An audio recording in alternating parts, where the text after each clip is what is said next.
It's a wild idea, but what if a nation's history isn't just written by people, but by the very land it's built on? Well, today, that's exactly what we're going to explore. We're taking a journey across the incredible landscape of the Iranian Plateau.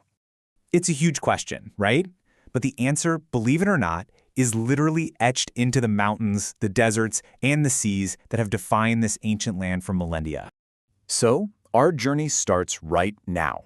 And with every step, we're going to see exactly how the story of Iran has been shaped, molded, and directed by the ground right under its feet. Okay, so where do we begin? We're starting right in the middle, in the massive, challenging heart of the plateau. This is where the whole story of scarcity and sheer survival really kicks off. So, picture this. The core of this entire region is just an incredibly tough environment. It's this huge, sprawling expanse of hot, dry land where water is everything. It's the most precious resource, and it basically dictates where life can exist and, more importantly, where it can't. And this sets up a really amazing contrast. You've got the center, which is a constant challenge to life itself. But then, on the edges, tucked up against the mountains, that's where you find rivers, that's where you can actually grow things. This tension, this push and pull between a barren heartland and these fertile fringes, that's chapter 1 of Iran's geographical story. So, if life was getting pushed to the edges, what did those edges even look like? Well, our next stop takes us to the natural borders, the mountains and the sea that have been defining this place forever.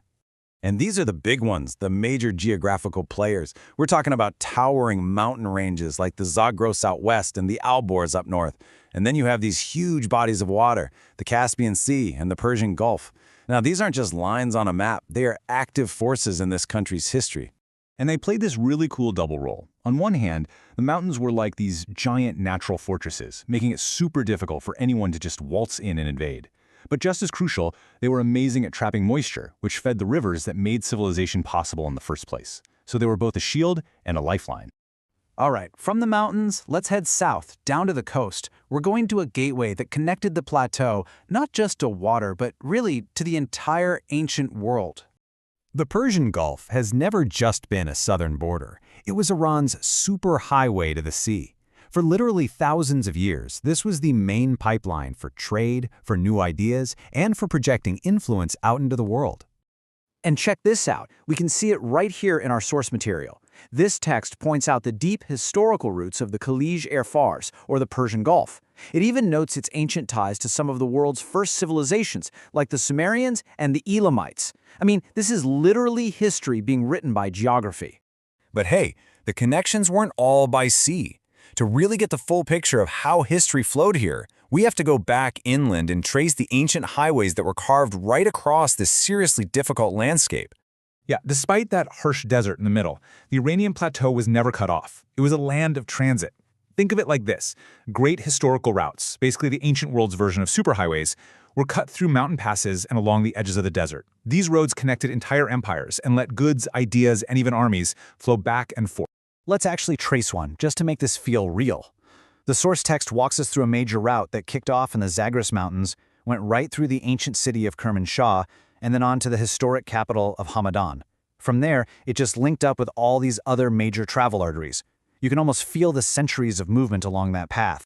And these routes didn't just crisscross the region itself. Oh no, they stretched way out to the east, creating these vital links to India and Central Asia.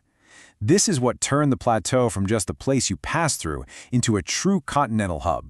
And all of this brings us to our final and honestly our most important destination on this journey. This is where all those geographical pieces we've been talking about, the dry heart, the mountain walls, the ancient routes, this is where they all snap together.